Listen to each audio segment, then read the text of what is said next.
नमस्कार. लोकनाईन न्यूजवर सर्व प्रेक्षकांचं स्वागत. येवला लासलगाव विधानसभा मतदारसंघातील अंदरसूल येथे भुजबळ साहेबांची प्रचार सभा झाली. त्या प्रसंगी अनेक मान्यवरांनी त्यांचा सत्कार केला व पाठिंबा दर्शवत घोषणा दिल्या. यावेळी महायुतीचे सर्व नेते व कार्यकर्ते यांच्यासोबत जनताही मोठ्या संख्येने उपस्थित होती. कायमस्वरूपी जनतेची सेवा करण्याचे काम साहेबांनी केले. भुजबळ साहेब हे येवल्याचे विकासाचे मानबिंदू आहेत.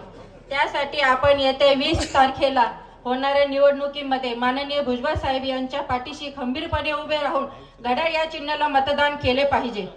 गेले 20 वर्ष येवला लासलगाव मतदारसंघातून निवडून गेलात आपण, परंतु आपण नुसतं येवला लासलगाव मतदारसंघाचा विकास नाही केला तर संपूर्ण नाशिक जिल्ह्याचा केला. शेजारी वैजापूर असेल, नांदगाव असेल, कोपरगाव असेल, येथील लोकांना हे वाटतो साहेब आज अनेक स्कीम आहेत की आपल्या येवला तालुक्यात असतात पण शेजारी नसतात. तुम्हाला राजकीय मर्यादा येतात, परंतु आम्ही कुठे कुठे बोलतो, आपण आम्हाला दाबतात असं बोलायचं नाही. परंतु साहेब विम्यासारखी अशी स्कीम आहे की प्रत्येक शेतकऱ्या दारात त्याच्या आत पैसे आले, त्यामुळे लाखो रुपये आमच्या तालुक्यातील शेतकऱ्यांना मिळालं, त्यांचं कल्याण झालं. साहेब मी आपला अत्यंत आभारी आहे. नंतर साहेब आम्ही आमच्याकडे मागणी केली, आपल्याकडे मागणी केली होती पंजाबराव देशमुख योजना पोखरा. या पोखरा योजनेत येवल्याचा समावेश होणं कदापि शक्य नव्हतं, परंतु आपली दूरदृष्टी आपण येवल्याचा समावेश होण्यासाठी नाशिक जिल्ह्यातले 5 ते 6 दुष्काळी तालुके त्यात बसवले आणि त्या येवल्याचा समावेश केला. म्हणून येवल्याचे काही गाव, लासलगाव भागातील काही गाव त्या योजनेत बसले आणि आमची जनता खुश झाली. आणि यापुढे तसं मराठवाड्यात 90% अनुदान लोकांना विहिरी भेटतात, तळे भेटतात, ट्रॅक्टर भेटतात, हे सगळं आमच्या शेतकऱ्यांना भेटणार आहे. साहेब आपले सांगावं तेवढे उपकार थोडेच आहे, ते कदापि फेडू शकत नाही. आणि आज जे विरोध करतायत ते विरोध त्यांच्या वेळेत स्वार्थासाठी करतायत. साहेब अंदरसूल गाव आपला जसं बाले किल्ला आहे, तसा अंदरसूल गटही आपला बाले किल्ला आहे. गेले 2004 पासून आपल्याला नेहमीच इथे लीड आहे, 9000च्या पुढे आपलं लीड असतं. साहेब अंदरसूल गावातही लीड असतं, हे नेहमीच आम्ही ग्वाही देतो तुम्हाला की लीड असंच चालू राहील. Bharatiya Janata party, Republican party आणि इतर सर्व आणि तुम्ही आम्ही सगळे तुमच्या सगळ्यांचा उमेदवार म्हणून मी इथं उभा आहे.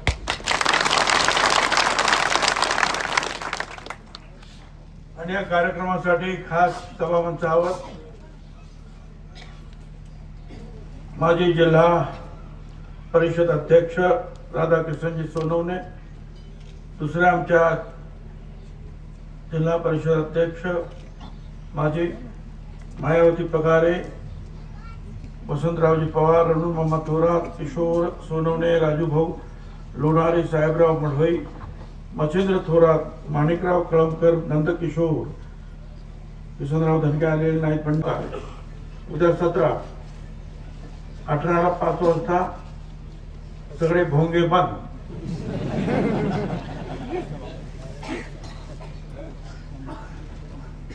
पण मी ज्या इथं प्रवेश केला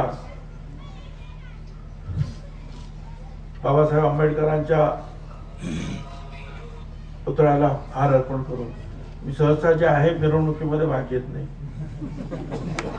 पण या लोकांनी माझी गाडी पण काढून दिली आणि म्हणजे आता बसा तिकडे ह्याच गाडीमध्ये काय करायचं, गाडीत राहायला. पण मी जो जनसमुदाय पाहिला आणि त्यानंतर माझी खात्री झाली की आपला विजय 100%.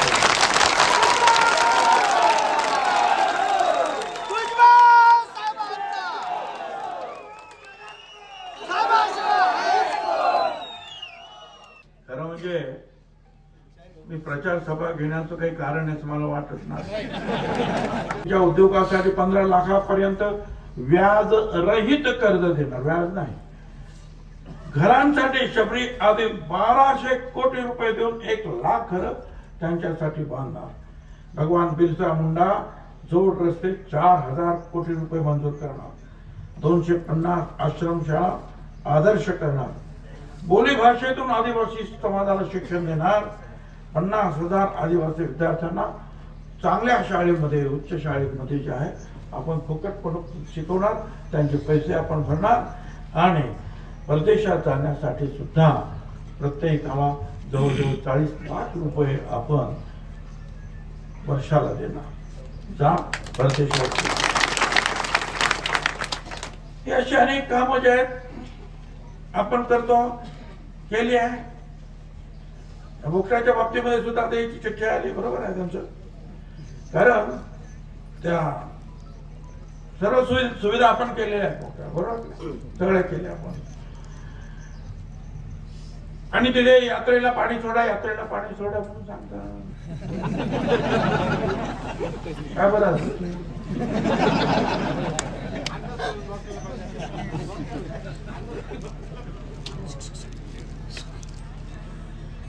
आणि हे पाणी जे आहे अर्थातच सगळं शेतकऱ्यांना सुद्धा त्याचा उपयोग होतो, म्हणून त्या जी यात्रा आहे त्या यात्राच्या नावाने आपण पाणी सुद्धा सोडतो.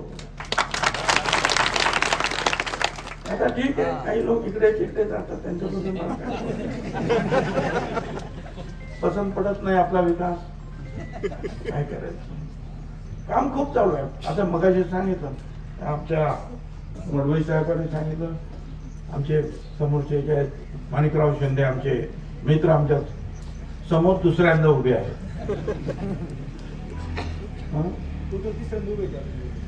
नाही, पहिल्यांदा मला घेऊन आले 2004 ला, आणि मला झालं विकास करायचा आणि त्याच्यामध्ये बरेच लोक होते. आता ते आले म्हणून अनेक लोक आले, कारण की नावं घेत नाही, सगळे लोक आले. माणिकराव सांगतात विकास करायचा. अनेक ठिकाणी बोलवलं होतं, इकडे उभे राहा, इकडे उभे राहा, इकडे उभे राहा. परंतु मी म्हटलं चला एक महिना सगळे तुमचे चेअरमन आमका आणि तमका कुठे आता जात आहे, कुठे डोक्यावर जात.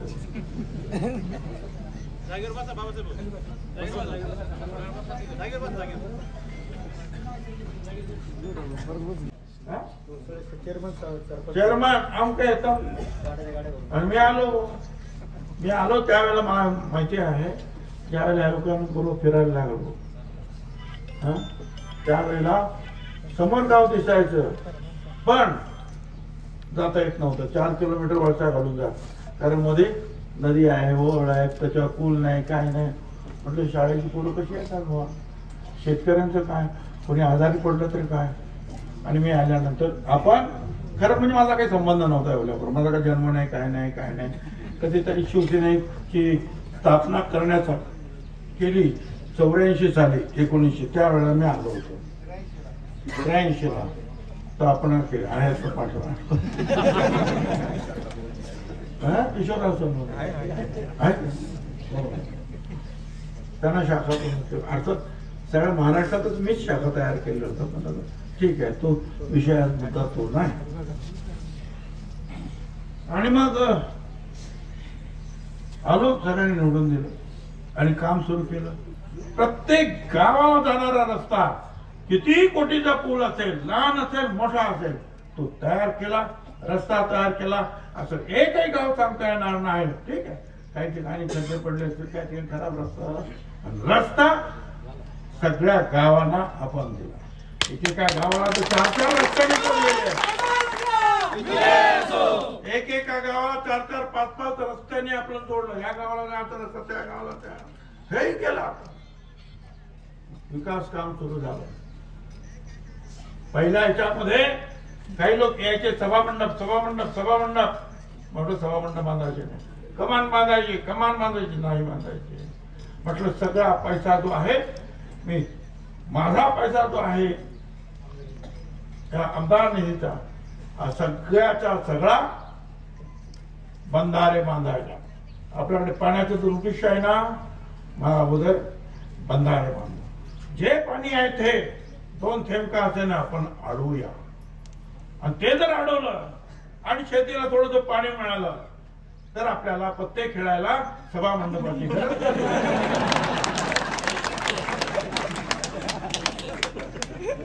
सगळेजण जे आहेत आपापल्या कामाला लागतील आणि काळ्या आईची सेवा करून, मातेची सेवा करून आपण 2 पैसे जे आहेत आपल्या कुटुंबासाठी निर्माण करणार.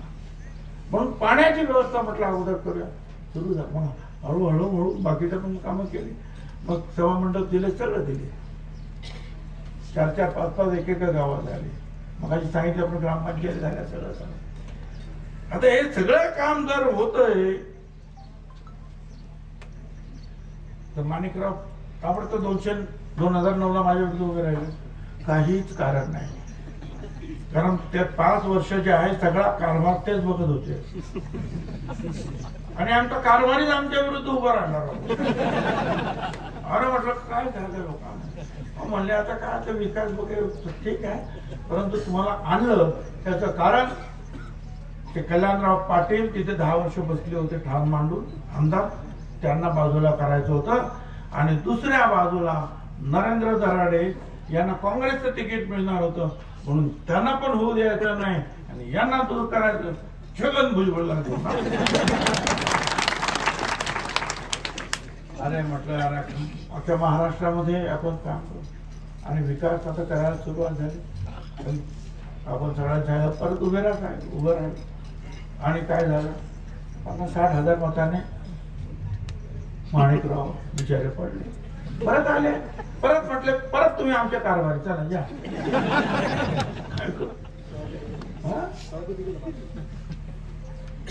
सगळं काय केलं सभापती, काय काय काय काय काय काय त्या मार्केटला सभापती केलं त्यांच्या आमच्या त्या वहिनीनं त्यांच्या मिसेसला जिल्हा बँक वगैरे दिली, सगळं काय केलं. आता काय सांगायचं, सगळं काय केलं. 2019ला परत त्यांनी जाहिरातच देऊन टाकली, मला आमदारकीचं तिकीट पाहिजे.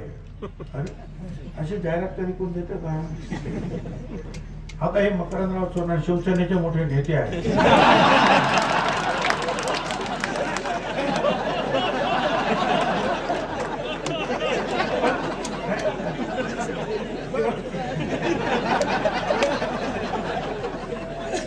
अशी जाहिरात कधी आपण देतो?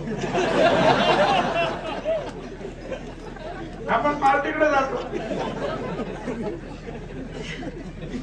तिकीट मागतो, तरी जाहिरात दिली 3-4 लाख रुपये.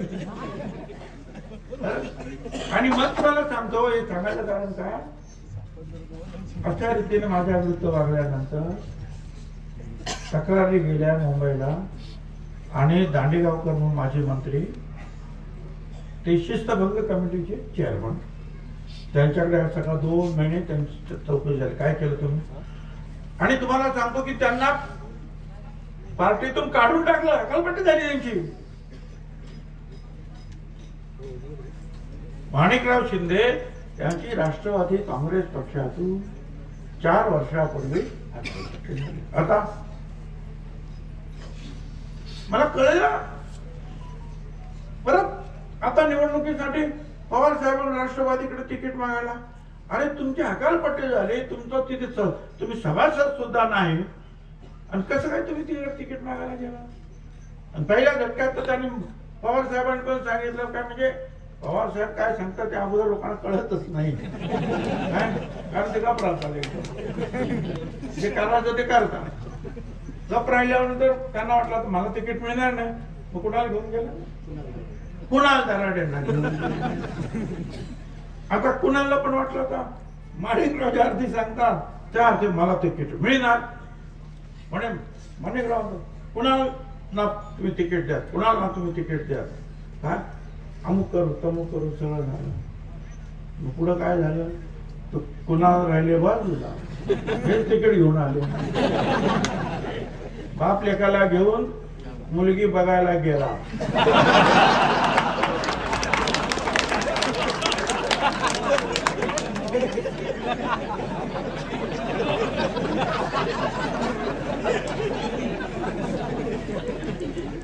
पोरगे गेलं बाजूला, आपण बोलल्यावर चढला. चांगली गोष्ट आहे काय सांगू.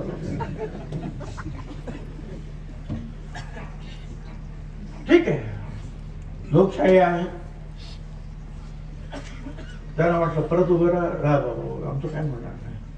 काय लोकांना विकास पाहिजे असेल तर छगन भुजबळ आहे, स्थानिक राजकारण जर पाहिजे असेल याची तंगडी ओढ त्याची तंगडी ओढ तर बाकीचे सगळे आहेत.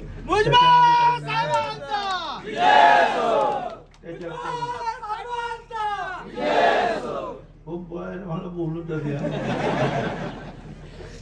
बरं ठीक आहे, जोश आहे. साहेब तुमच्या माग मतदार आहे मतदार येते नको. अरे मतदार आहे पण त्या मतदारांमध्ये जोश आहे.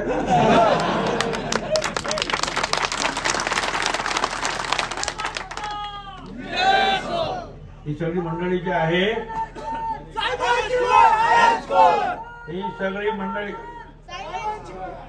सगळी मंडळी मतदार आहे आणि जोशदार आहे.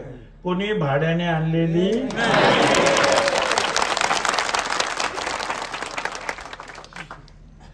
काय करायचं. तर या असं जे आहे ते उभे राहूया, हरकत नाही. परंतु आपण कामं केली की नाही. आता तुम्ही सगळ्यांनी किती लोकांनी कामं सांगितली.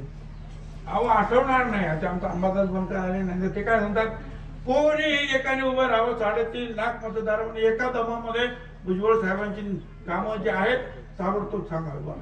सांगू शकत मीच सांगू शकत नाही.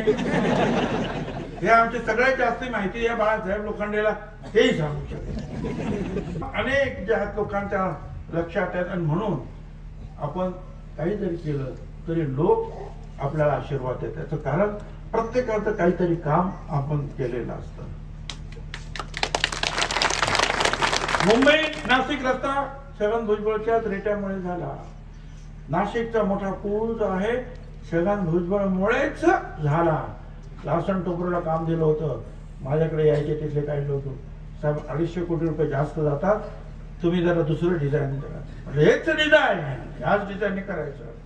देशातला तो पहिला पूल त्या डिझाईनने केलं. बघा ना वरती जातात मजबूत.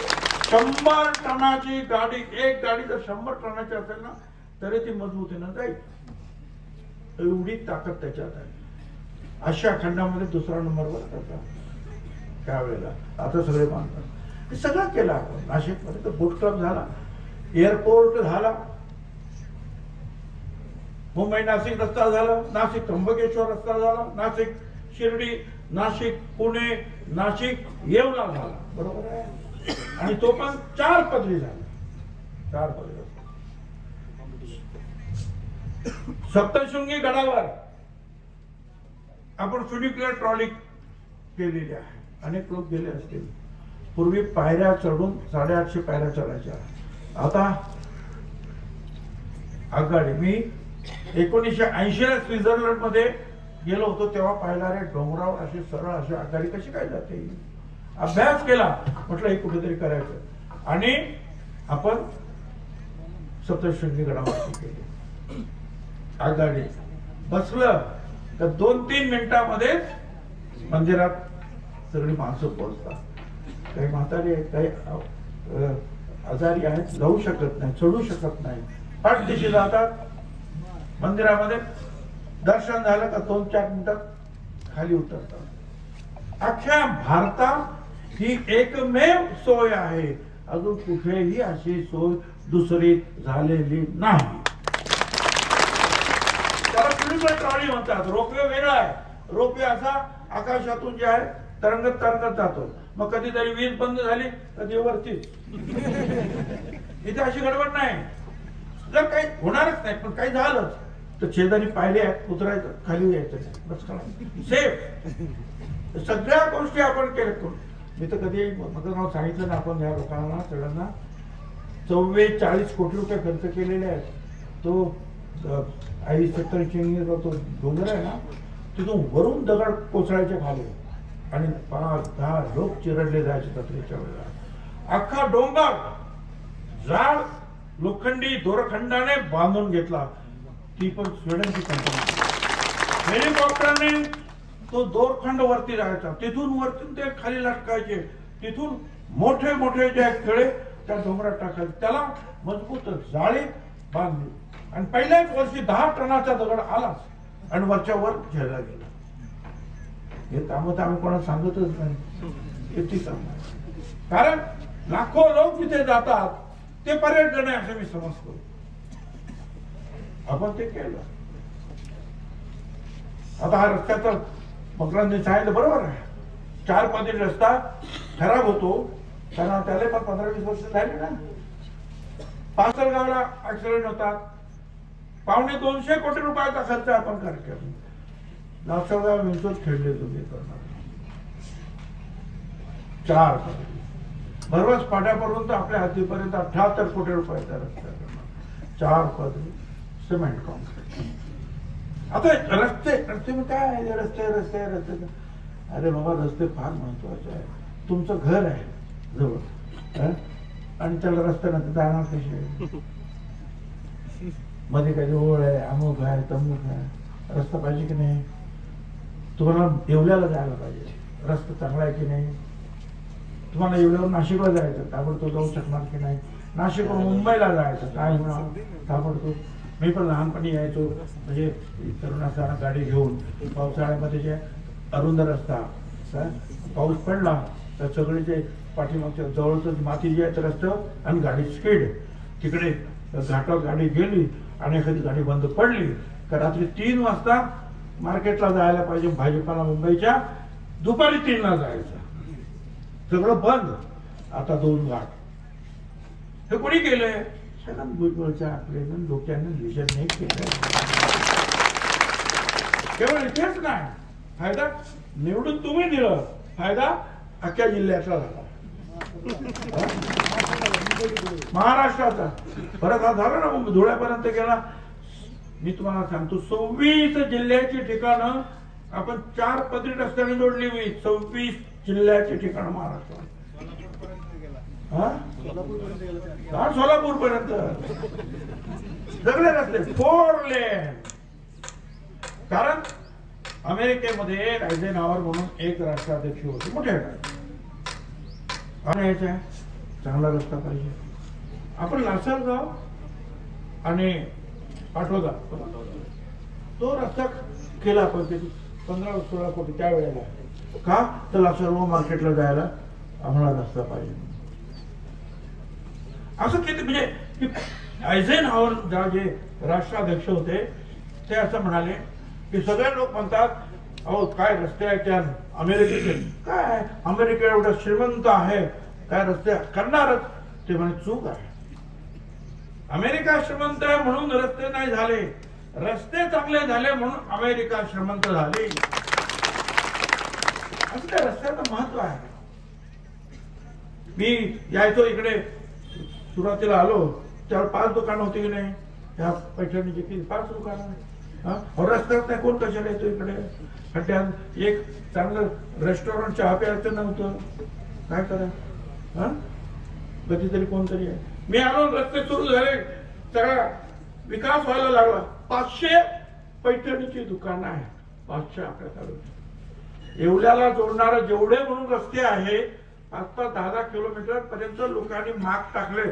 घराच्या घरात पुरुष काम करतोय, पुरुष नसला थोडा वेळ तर बाई माणूस तिथे काम करतो. रोज 1,500-2,000 हजार रुपये मिळतात.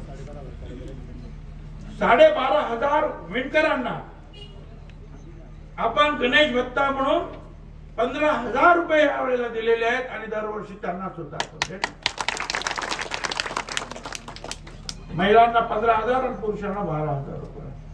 12,000 12,500चे आपण, आणि ते पण त्या 8 दिवसामध्ये आपण सगळे कागदपत्र त्यांची पूर्ण केले. सगळ्यांच्यासाठी आपण काम करतो. मला सांगा, उद्योग हा उद्योग नाही. आज एवढे हजारो माणसं जे आहे, अरे 500 दुकानावर 10 माणसं असतील मालकासहित, किती झाले? 5,000 झाले. 500 5,000 रोजगार मिळाला ना. आणि पैठणी बनवणारे ते वेगळे ना, घराघरातून. काय केलं विकास? अरे 2 पैसे तुमच्या घरात आले, असं काय करता? हे सगळं काम आपण केलं. पाण्याची व्यवस्था, तुमच्या 38 गाव पाणी पुरवठा योजना बंद होते ना,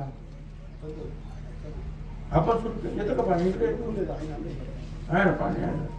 और आपण केलं ते. आता 59 गावं त्या पाण्यावर आहेत आणि ती एवढी सुंदर चालवली आपल्या लोकांनी. ती आणि अर्थात लासलगावची सुद्धा. अख्ख्या महाराष्ट्रात योजना बंद, फक्त आपली योजना सुरू. मंत्रिमंडळावर चर्चा, यांची यंत्रणा कशी सुरू आहे? बाकीच्या का बंद झाल्या? तेलंगणा आणि आंध्रावरून लोक इंजिनियर आले बघायला, अरे तुमचं कसं काय चालू आहे? लोकांनी झाला भुजबळ पॅटर्न आहे. बरोबर चाललंय.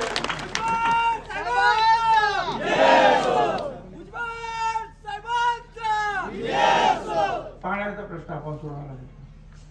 17 एकर मध्ये आपण तालुक्याचे सगळे अधिकारी बसवले नेऊन. प्रांत तिथेच, तहसीलदार तिथेच, नगरपालिका तिथेच, पंचायत समिती तिथेच, BDO तिथेच, कृषी अधिकारी तिथेच, आरोग्य अधिकारी तिथे, शिक्षण अधिकारी तिथे, सगळे अधिकारी. असं त्याला आपण ग्राम सचिवालय म्हणतो. मंत्रालयात गेल्यानंतर सगळे मंत्री एकाच बिल्डिंग मध्ये आहेत. या मेळावर हा मंत्री, त्या मेळावर तो मंत्री, तसे सगळ्या 17 एकर मध्ये आपण फिरत फिरत गेलो. सगळे एकाच कंपाऊंड मध्ये 17 एकर मध्ये आहे. काय आता पूर्वी येवल्याला एक ऑफिस तिकडं, दुसरं ऑफिस कुठं, तिसरं ऑफिस कुठे, मार चक्रा. पवार साहेब स्वतः आले आणि त्यांनी सांगितलं भुजबळ किती सुंदर काम, हे असं काम, हे मॉडेल आहे आणि ह्या देशामध्ये अशा प्रकारची व्यवस्था झाली पाहिजे. प्रत्येक तालुक्यामध्ये एकाच ठिकाणी या सगळ्या गोष्टी झाल्या पाहिजे. सगळे घेतो, काय काळजी करू नका. कालच सांगितलं चिठ्ठ्या घ्यायची, माझे आता वय गेलेलं आहे. त्यांनी सांगितलं अख्ख्या देशामध्ये केलं पाहिजे. आणि मग तुम्हाला सांगतो ते काम पाहायला अजितदादाची माणसं आली, त्यांनी केलं. अशोक चव्हाणांची माणसं आली, त्यांनी केलं. आपले पंकज भाऊ शेजारी आमदार होते नांदगावला, त्या डोंगरावर आपण तसंच केलं. छान सुंदर एक वेगवेगळं तेलंगणा अमुक तमुक सगळे. हो काय सांगायचं, हे सगळे येऊन बघून जे आहे आपली आयडिया घेतात, कामं करतायत. आता मला सांगा, याच्यावर थांबलो नाही आपण. मगाशी मुक्तीभूमीचं सांगितलं. बाबासाहेब आंबेडकरांनी 13 ऑक्टोबर 1935 साली घोषणा केली धर्मांतराची, आणि तिथं काहीच नव्हतं खरं सांगायचं. छोटा स्तंभ होता. नोटारी एवढं मोठं काम. 6 कोटी लोक एकाच दिवशी एकाच वेळेला धर्मांतर करतात, बाबासाहेब सांगतात म्हणून. अख्ख्या जगात असं उदाहरण नाही की एकाच वेळेला 6 कोटी लोक धर्मांतर करतात आणि ते रक्ताचा थेंब न सांडता. बाकीचे सगळे धर्म तलवारी मारामाऱ्या असाच राहायच्या जगाचा आहे धर्मवाढीचा.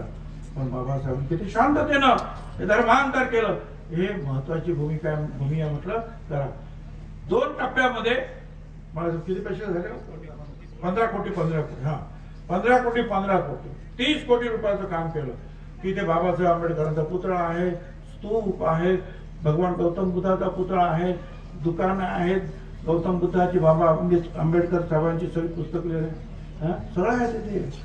आणि आता आणखीन 15 कोटी खर्च केले, 30 कोटी झाले. विपश्यना केंद्र आहे तिथे आणखीन एम्पी थिएटर बांधलेलं आहे कार्यक्रमासाठी.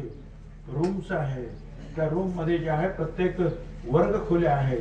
भंते गुरुजी येतील, पाली भाषेचा अभ्यास, बौद्ध धर्माचा अभ्यास, इतर धर्माचा सुद्धा अभ्यास शिकवते. सगळ्या गोष्टी त्यांच्या राहण्याची पण सोय केली आपण. कुठे अशी सोय नाही, आपण ती केली.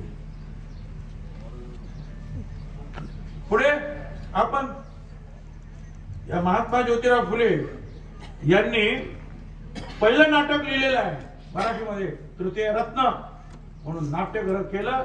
त्या महात्मा ज्योतिराव फुल्यांचं नाव दिलं आणि महात्मा ज्योतिराव फुले आणि सावित्रीबाई फुले यांचा पुतळा तिथे आपण बसवला. तसं तर सावित्रीबाई फुलांचं काम एवढं आहे प्रचंड मोठं. त्या सगळ्या आमच्या भगिनी ज्या आहेत आज शिकतायत, ही सावित्रीबाई फुल्यांची कृपा आहे. दगड धोंडे शेणाचे गोळे मारून फेकून मारले, सावित्रीबाई घाबरल्या नाही. महात्मा ज्योतिराव फुले पुढे राहिले आणि त्यांच्या त्या शाळेवर हल्ले व्हायला लागले तर लघुजी असतात, लघुजी शाळेवर असतात, ते उभे राहिले व्यायामशाळेजवळ काय. आणि त्यांनी सांगितलं आमच्या पण मुली शिकतील, आमचे पण मुलं शिकतील, सगळे शिकणार. पुढे हात लावला तर बघा एवढं मोठं एकमेकाला सहकार्य करू. पण एवढंच नाही, ब्राह्मणांनी सुद्धा महात्मा ज्योतिराव फुल्यांना मदत केली. भिडेवाडा म्हणतो तो, भिडे म्हणजे ब्राह्मण. मग तिथे अनेक जे ब्राह्मण जे लोक होते त्यांनी सुद्धा महात्मा ज्योतिराव फुल्यांना मदत केली. ह्या सगळ्या जो आपण सगळी जाती धर्माला पुढे आणण्यासाठी, महिलांना पुढे आणण्यासाठी, दलितांना, मागासवर्गीयांना पुढे आणण्यासाठी जे काम त्यांनी केलं त्याच्यात ब्राह्मणांचा सुद्धा सहभाग होता. पण दुसरे जे कर्मठ होते ते मात्र हल्ले करायचे आणि त्यावेळेला वस्ताद अभय साळवे जे आहेत ते सगळे जे आहेत मग पुढे राहिले. तर तो मुद्दा तो नाही. आज शिक्षक तर त्यांचं नाव आपण दिलं. पुढे अहिल्याबाई होळकरांच्या नावाने घाट निर्माण केला आणि अहिल्याबाईंचा पुतळा आपण बसवला. मी तुम्हाला कोणी सांगितलेलं नव्हतं, हे सगळं आयडिया माझ्या.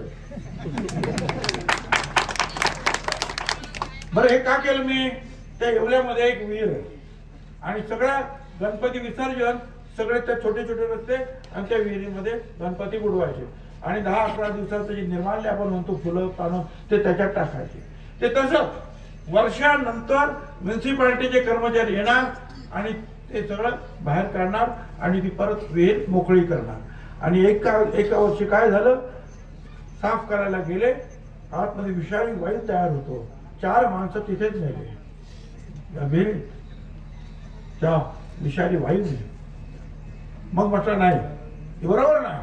आणि मग आणखी भले 1-1.5 किलोमीटर लांब असेल तर घाट बांधला, अहिल्याबाईंचा पुतळा तिथे बसवला, मोठा घाट. तिथे आता वीज असते, लाऊडस्पीकर असते, पोलीस असतात, काय सगळे काही गडबड झाले तर पोहणारे आहेत आणि सगळी मंडळी जी आहेत बाळासाहेब लोखंडेपासून सगळे आणि आमचे कार्यकर्ते सगळे तिथे 2-4 दिवस ठाण मांडून बसतात, साफसफाई व्यवस्थित. आणि रात्रभर जे आहे मग लोक येतात, नाचत गाचत वाजत गाजत कार्यक्रम. हे हा याला विजन म्हणतात. विजन म्हणजे दृष्टी. नजर वेगळी आणि दृष्टी वेगळी. नजर फक्त माणसं बघतात, हे बघतात, ते बघतात, माईक बघतात. दृष्टी जी आहे त्याच्या पलीकडे बघते. ती दृष्टी जी आहे जी ज्ञानेश्वरांना, तुकाराम महाराजांना होती, जी छत्रपती शिवाजी महाराजांना, फुले शाहू आंबेडकरांना होती. पुढे काय होणार, पुढे काय करायची, ती दृष्टी जी आहे ती दृष्टी थोडी तरी माणसाला जर असेल तर अशा आपल्याला कामं करता येतात. पुढे आलो आपण, तुमचं हॉस्पिटल आपण केलं, 50 खाटाचं 100 खाटाचं केलं, ऑक्सिजनची व्यवस्था केली. कोरोनामध्ये सगळे घरी झोपले होते. आमचे सगळे पुढे आता जे आहेत लढतात आमच्या जगात मुंबई, नाशिक, येवला सारखा फिरत होता. अरे त्या रेमडेसिवीरच्या गोळ्या आणणार आहे कुठून तरी, अरे ऑक्सिजन कमी पडतो घेऊन या रे कुठून तरी. जामनगरवरून ऑक्सिजनचा टँकर निघायचा आणि मध्येच कोणतरी पळून द्यायचं.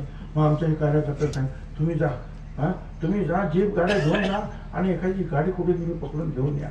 हे सगळं केलं. आणि एवढंच नाही तर ज्यावेळी आम्हाला कळलं की अशी सुद्धा यंत्र आहेत की हवेतला ऑक्सिजन उडून घेतात, बाकीचा भाग बाजूला करतात, ती यंत्र आपण बसवली. ती येवल्याला बसवली, नगरसूरला बसवली, लासलगावला बसवली. 27 यंत्र जिल्ह्यात बसवली. कारण ह्या हवेमध्ये ऑक्सिजन आहे, तो आपण ऑक्सिजन घेतो, बाकीचा आपण सोडून देतो. तो ऑक्सिजन तो यंत्र घेत आहे आणि ते जे आहे हॉस्पिटलच्या लोकांना द्यायचं. 50 खाटांना ऑक्सिजन आपण देतो. सिटी स्कॅन मशीन फक्त नाशिकला असेल किंवा मुंबई पुण्याला, ती येवल्यामध्ये आणली. म्हणजे केसापासून नखापर्यंत त्या मशीन मध्ये गेल्यानंतर काय तकलीफ आहे माणसाची ती आपोआप कळून येते. शेकडो फोटो निघतात, बरोबर डॉक्टरला कळतं की ही तकलीफ आहे, ही बिमारी आहे. हे केलं आपण. क्रीडा संकुल आपण केला.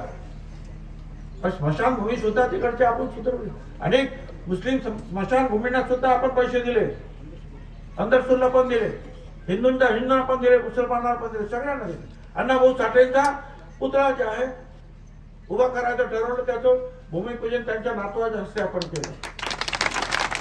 एकलव्य स्मारकासाठी 1,31,00,000 रुपये आपण मंजूर केलेले आहेत. आदिवासी समाजाचे एक भगवान एकलव्य आणि अण्णाभाऊ साठेंच्या सरदार स्मारकाला पैसे मंजूर केले. हे अशी सगळी कामं आपण करतो. छत्रपती शिवाजी महाराजांचं नंतर आपण किती मोठी मिरवणूक निघाली होती, तुम्ही पण असाल त्याच्यामध्ये. 4 एकर मध्ये काम आहे ते. त्याच्यात ते छत्रपती शिवाजी महाराज बसले आणि सगळ्या चारी बाजूने जे त्यांचे जे सेनापती होते त्यांनी प्राणार्पण केलं महाराजांसाठी, स्वराज्यासाठी, त्यांचे फोटो आणि इतिहास. आणि आता तो आता सुरुवातीला आपण दाखवला कसं काय होईल, कागद, चित्र, प्लास्टिकवर, पण आता आपण ते राजस्थानात नेऊन मार्बलवर तो सगळा इतिहास आणि फोटो घ्या. परत आता आला, परत काम सुरू झालं. मध्ये थोडी कारंजी असते आणि बाजूला सगळे महाराजांच्या सैन्याला आपण मावळे म्हणायचो, बरोबर.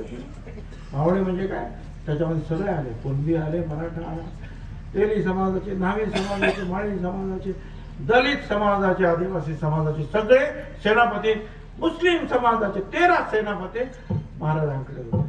सिद्धी हिलाल, मदारी मेहता, अनेक तोफखान्याचे प्रमुख, कान्होजी आंग्रे सारखा मनुष्य, लहान लहान माणसं गोळा केली, मोठी केली, लढले, त्यावेळेला स्वराज्य निर्माण झालं. मदारी मेहता सारखा मुस्लिम, तो औरंगजेबाच्या तुरुंगातून आग्र्याहून जेव्हा महाराज सुटले बाहेर पेटाऱ्यातून, तर त्यांनी अगोदर आजारपणाचं सोड घेतलं होतं. आणि ते बाहेरचे जे आहे पहारेकरी जे आहे मोगलांचे, आतमध्ये 2 तासाला आतमध्ये महाराज है क्या, सोया है, सोया. मग मदारी मेहता तिथे महाराजांचं सोंग घेऊन झोपला, कंबळ अंगावर घेऊन. त्या लोकांना वाटलं महाराज झोपलेले आहे, महाराज तर गेले निघून. आणि नंतर आयडियाने तोही बाहेर पडला, रायगडावर आला. महाराजांनी विचारले, तू सापडला असता तर तुझे तुकडे तुकडे झाले असते, बोल तुला काय पाहिजे. त्याने सांगणार काय नको, या सिंहासनाची सेवा मी करणार, दुसरं कोणी करणार नाही. मित्रांनो, हा मदारी मेहता मुसलमान होता, हे लक्षात.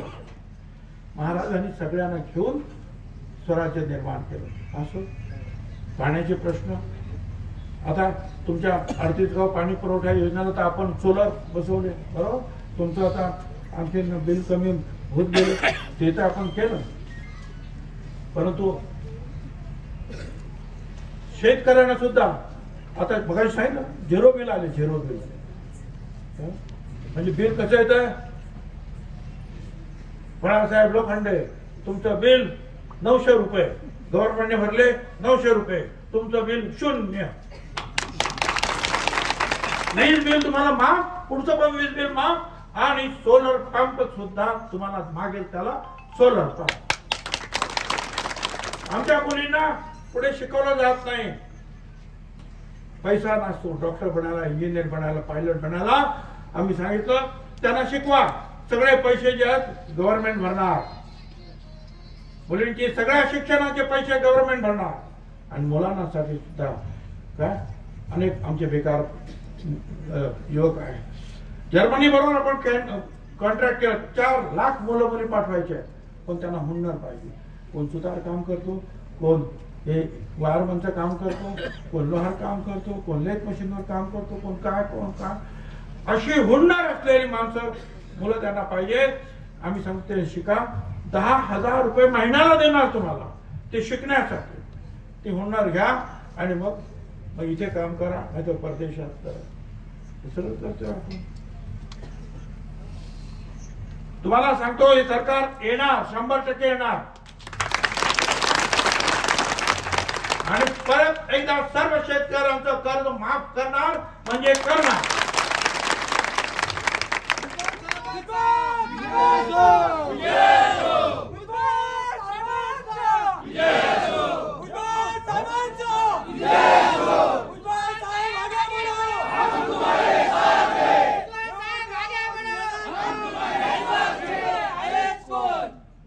हे सगळं करताना या 5 वर्षामध्ये आपण हे ठरवलेलं आहे, आपल्या मतदारसंघातील प्रत्येक कुटुंबाला, ते दलित आहे, ते मुसलमान आहे, ते आदिवासी आहे, ते माळी आहे, मराठा आहे, कोणी का असा, जे झोपडपट्टीमध्ये राहतात, ज्यांना घर नाही पक्क, त्या प्रत्येकाला 2.25 लाख ते 2.5 लाख रुपयाचं घर आपण बांधून देणार.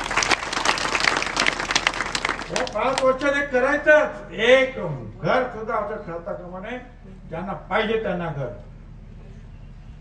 ज्यांना पाहिजे त्यांना घर नव्हे, त्यांना घर पाहिजे म्हणून नाही, आपणच त्यांना तिथून उचलायचं आणि पक्क्या घरामध्ये जाऊन ठेवायचं. तुम्ही सुद्धा तुमच्या चांगल्या पुढच्या पिढीसाठी, मुलाबाळांसाठी घरामध्ये राहा, पक्क्या कॉन्क्रीटच्या घरात राहा, जिथे शौचालय आहे, सगळं आहे.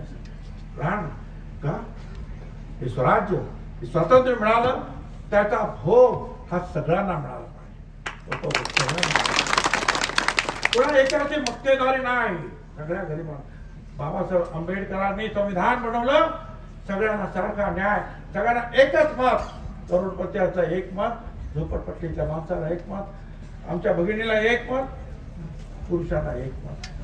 आमच्यासारखी माणसं जे आहे, मतदान तुम्ही आम्ही करायला लागलो, आम्ही निवडणुकीला उभे राहायला लागलो, आम्ही मंत्री झालो, आम्ही आमदार झालो. बाबासाहेब आंबेडकरांच्या संविधानाची कृपा आहे ते. आता पूर्वी फक्त राव बहादूर आणि शाहू बहादूर येऊ तेच असायचे, आपण फक्त मेहनत करायची. पूज्य डॉक्टर बाबासाहेब आंबेडकरांचा बाबासाहेब आंबेडकर किती मोठं त्यांनी काम केलं, आणि म्हणती मुक्तीभूमी सुद्धा आपण केली. मतदान करण्याचा अधिकार आपल्याला मिळाला, आपण तो चांगल्या कामासाठी वापरला पाहिजे. विकास विकास शेवटी काय असतो? हाच विकास आहे ना.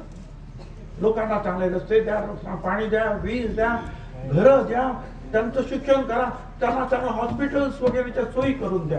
बाकी मेहनत तर तुम्ही करणार, राबणार तुम्ही, तुमचेच हात राबणार, पण आम्ही तुम्हाला सोयी निर्माण करून देणार, मदत करणार.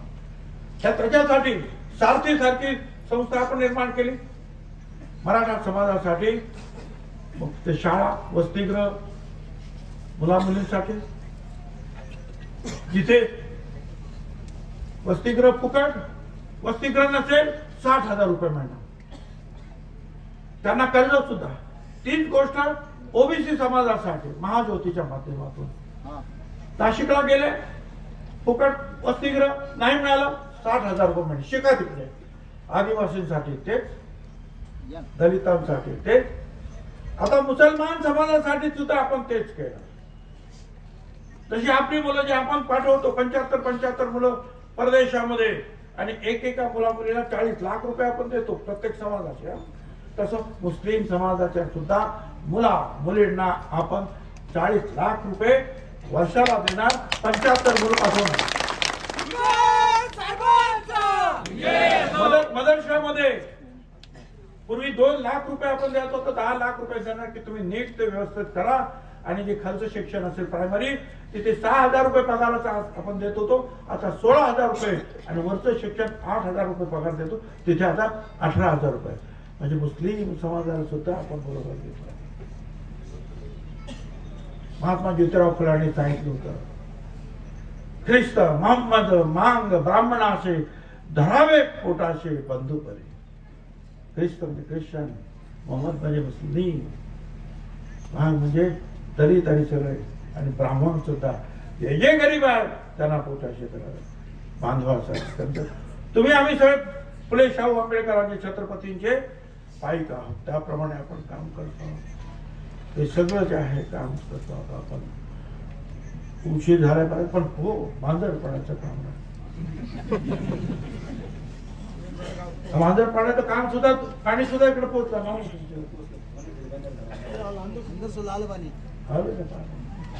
पाणी कुठून तिकडे आणलं म्हणजे ते कुठेतरी जाणार. ते पाणी कसं आणलं? किती लोकांनी बघितलं मांजरपणा, गेले होते कोणी बघायला? अरे ते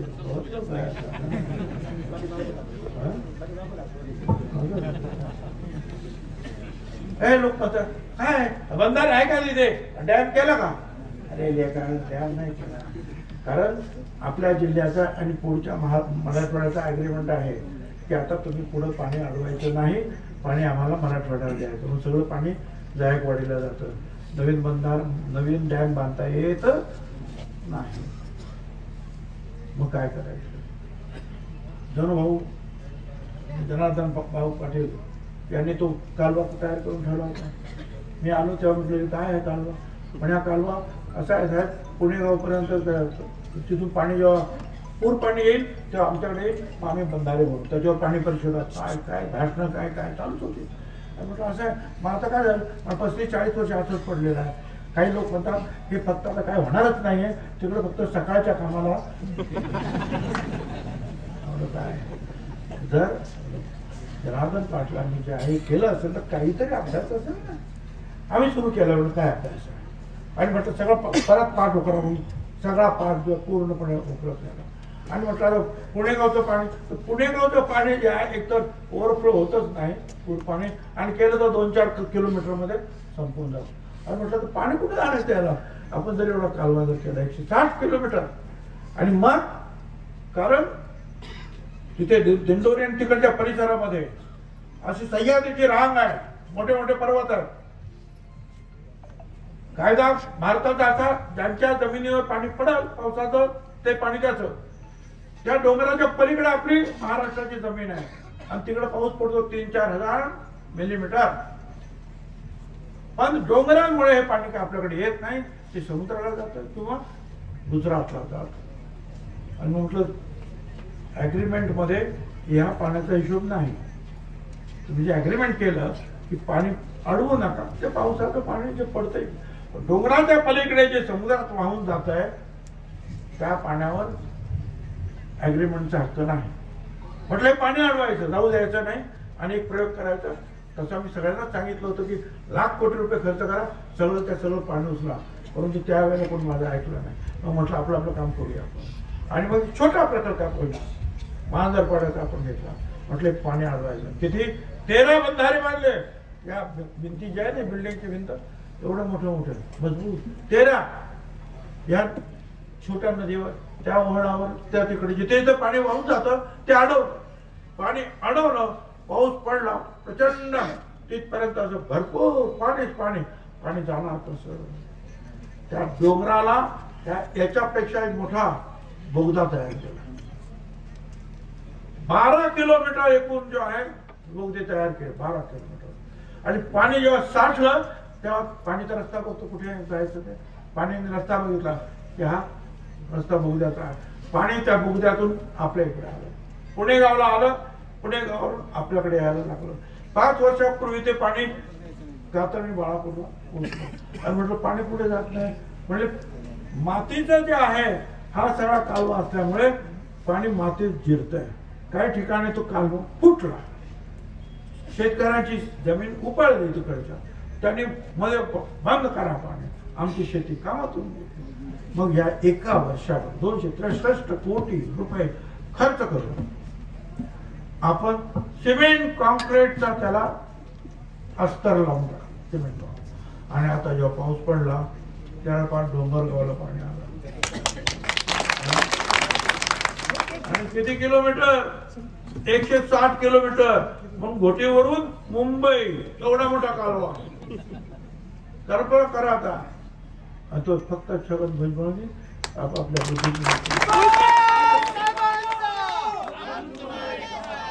कार्यकर्ते आमच्या बरोबर होते. कल्पना आणि अंमलात आणण्याचं काम हिंदी में जहाँ चाह है वहाँ राह. इच्छा असेल तर मार्ग दिसेल. इच्छा पाहिजे, कर्तृत्व मग कुठे आहे. अरे जे आमच्या विरुद्ध उभे राहिले त्यांना मला विचारलं कधी गेला होता का तिकडे मांजरपडा करायला. अरे बघ तर खरी, अर्धा तालुका त्या पाण्याने भिजतो आहे. मत तुम्हाला पाहिजे आहे ते पाणी कुठून आलं पाहता खरं. फक्त टीका करत होते. काय करायचं काय नाही, आपलं बस जातीपातीचं राजकारण करायचं आणि उभं राहायचं. अरे विकास, मी आलो विकासासाठी. त्याच वेळेला तुम्हाला सांगितलं माझी जात विकास, माझा धर्म विकास, माझा पक्ष विकास. विकासाशिवाय काही नाही. बरं ते पाणी येईल ते फक्त काय दलित समाजाला मिळेल तर आदिवासींना का फक्त माळ्यांना का तेल्यांना, सगळ्यांना पाणी.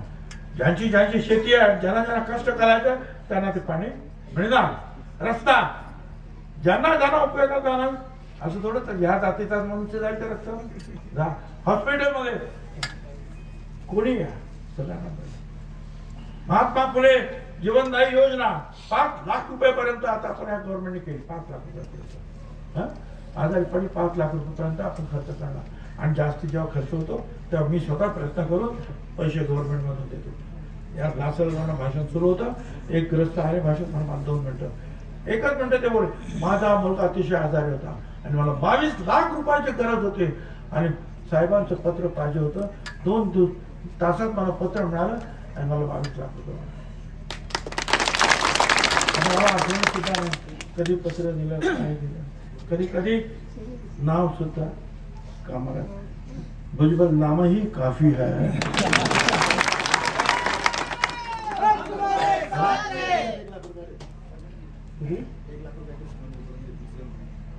अनेक आता हे काय का काम किती काम हे काम सतत चालू आहे. लाडकी बहीण योजना काय बोलतच नाही. मिळाले का नाही पैसे हात वरती करा. काय लाजायचं काम नाही. मिळत्या नाही तर बंद होईल बरं का. 5-5 महिन्याचे पत्र आले पैसे आले हा आणि त्यांचं म्हणणं येणारच नाही पैसे. खोटं सांगतात पैसे आले नाही. आता बँकेतून जे नाही नेते मंडळी काढून घेतो कसे काढते. याच्या खात्यावरचे पैसे मी काढेल का कसं करेल. पण फेक आणि बंद करा ही योजना बंद करा. महाराष्ट्र बुडणार आहे पैसा आपल्याकडे नाही. ही बोंब ही बोंब हायकोर्टात गेले सांगा ही योजना बंद करा. हायकोर्टाने सांगितलं गव्हर्नमेंट त्यांचं आहे करू दे तर खरं त्यांना बघू आपण काय करायचं हा आणि मग आपण काम करायला लागू. आणि आता ते म्हणतात आमचं सरकार आलं तर आम्ही 3000 रुपये देणार आहोत. 1500 रुपयामध्ये महाराष्ट्र बुडणार होता. खरं 3000 रुपयामध्ये काय होणार होतं. असं आहे की निवडणूक आली त्यांना माहिती आहे की त्यांचं सरकार येणार नाही.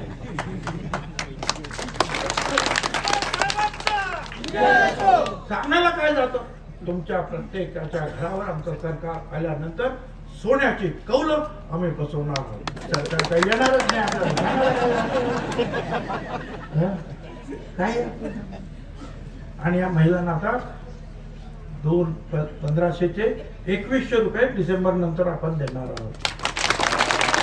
जे आपली जे आहेत वृद्धग्रस्त आहेत वयस्कर त्यांना सुद्धा 1500 रुपये मिळतात. महिन्याला 2000 रुपये त्यांना सुद्धा मिळणार.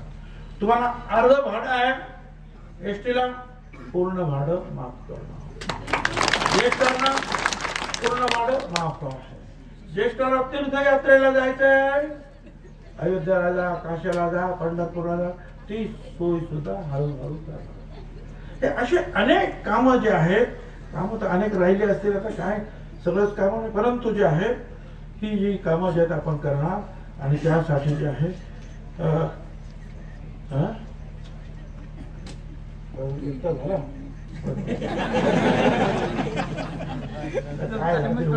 एवढी मोठी जायचं समाज आहे आणि तो सकाळपासून माझी वाट बघून काय घोषणा देतो तिकडून मला माझं निर्वत घेऊन पण असो आता मी पण जरा थांबतो कारण संध्याकाळी सुद्धा 2-3 मीटिंग आहे. आता तुमचं काम काय आहे. जातीपातीच्या मध्ये अडकू नका. पाणी सगळ्यांसाठी आहे. विकासाला जात नाही विकासाला पक्ष नाही विकासाला लिमिट नाही. आणि म्हणून आपल्याला विकास हवा आहे तो आणखीन करून घेण्यासाठी 20 तारखेला छगन भुजबळ निशाणी 1 नंबरचं बटन दाबायचं आणि पुन्हा एकदा हा विकासाचा रथ पुढे ओढण्यासाठी आपण भुजबळाच्या भुजामध्ये भर द्या एवढंच सांगतो.